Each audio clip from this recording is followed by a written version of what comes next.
민주당 설훈 의원입니다. 설훈 의원, 갑자기 왜 주목을 받는 것인지 기사 같이 볼까요? 네.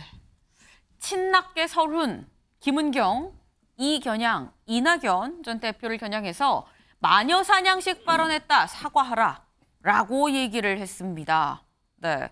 설훈 의원, 본인의 SNS에 글을 하나 올렸는데요. 뭐라고 올렸느냐? 개탄스럽기 짝이 없다. 무슨 근거로 그런 발언을 한 것이냐?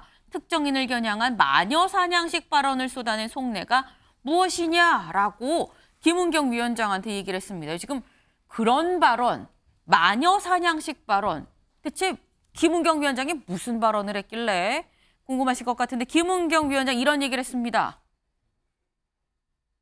분열은 혁신의 대상입니다. 자기 계파를 살리려고 이 정치적 언행을 하는 건 부적절합니다. 절체절명 상황에서 당 원로라면 어떻게 행동할지 본인이 잘 아실 겁니다. 이 얘기, 한 언론 인터뷰에서 한 얘기입니다. 언론에서 질문이 이낙연 전 대표에 대해서 물었는데 그 과정, 대답하는 과정에서 지금 이런 분열은 혁신의 대상이고 이런 이 절체절명 상황에서 당 원로라면 어떻게 할지 본인이 잘 아실 거다라고 얘기를 했습니다. 이 발언에 지금 설훈 의원, 친낙계 대표적인 의원이죠.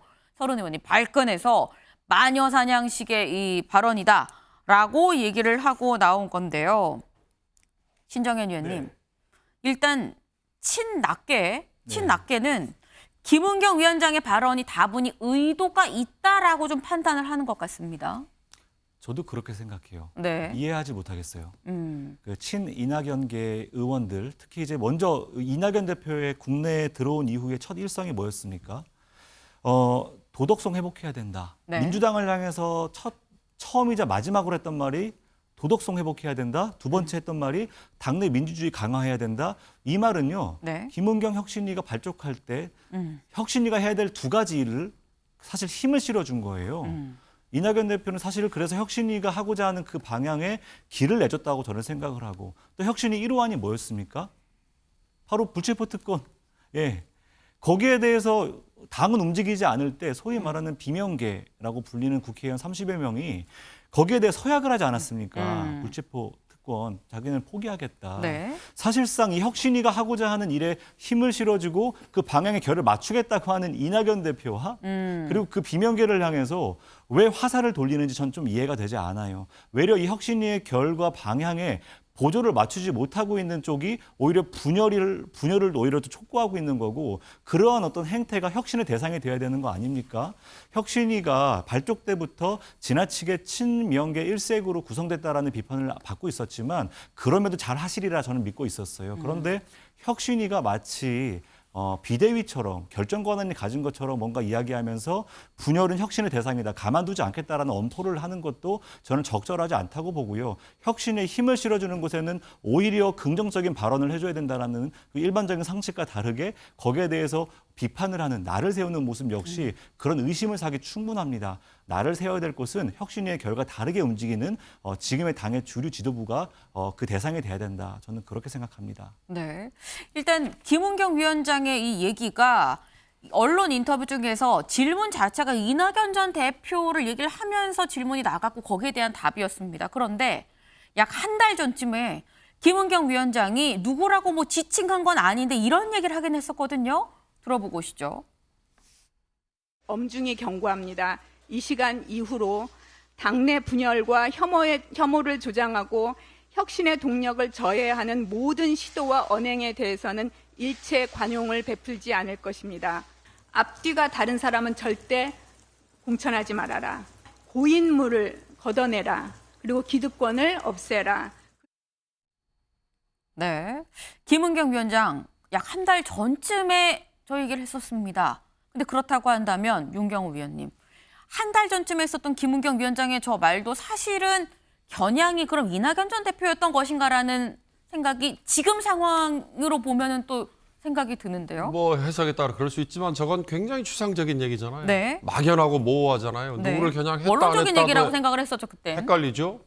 두 번째 얘기는 이낙연계를 겨냥했다 안 했다를 떠나서 공천이라는 아주 민감한 거를 딱 건드렸잖아요. 그러니까 바로 반박과 맞싸움이 나온 거다. 그러니까 지금 민주당의 혁신위는 당의 도덕성을 뭔가 좀 회복을 하자라는 네. 취지에서 출범을 한 걸로 저는 알아요.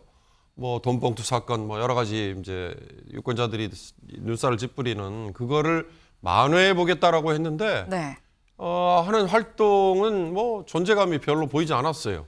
그러다가 시민사회 원로 아니면 당 원로 뭐 이런 분들 만났다고 하면서 느닷없이 뭐 공천 얘기를 꺼냈잖아요. 네. 그러니까 처음부터 혁신위가 내년 총선에 공천권에도 개입을 하고 개입을 넘어서 전권을 갖는 거야? 라는 거에 대해서 아무도 얘기를 저는 못했던 걸로 아는데 이제부터 점점 그거에 발을 디디니까 네. 그러니까 이제 혁신위를 이거 이재명 대표의 친위 세력이다라고 공격을 하고 결국 저는 이제 지금의 민주당은 도덕성 회복, 뭐 그다음에 유권자들이 보기에 뭐 박수를 다시 받는 거, 네. 그다음에 윤석열 정부의 이 실정에 대한 반사 이익을 얻는 거, 물론 이게 기본이죠.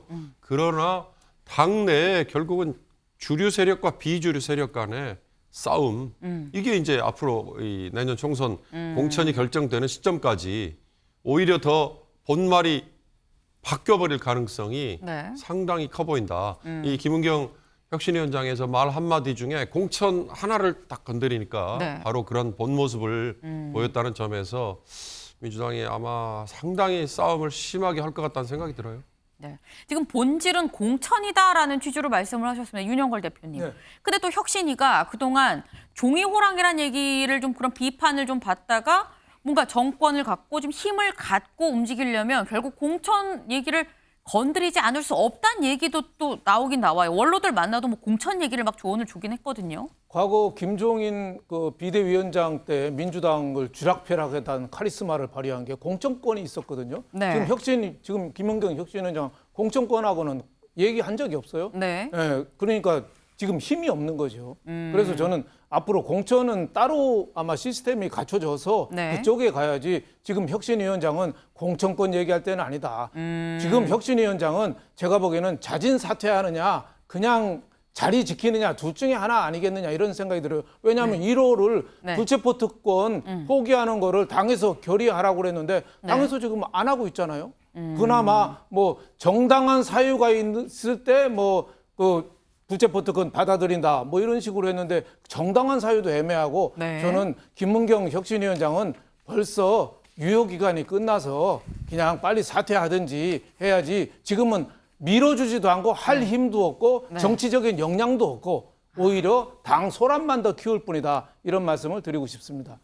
네, 지금 말씀을 종합해서 보면 김은경 위원장 입장에서는 약간 사면 초과다라고 느낄 수도 있겠다라는 생각이 드네요. 네, 저희가 준비한 소식 오늘 여기까지입니다. 오늘도 좋은 하루 보내세요.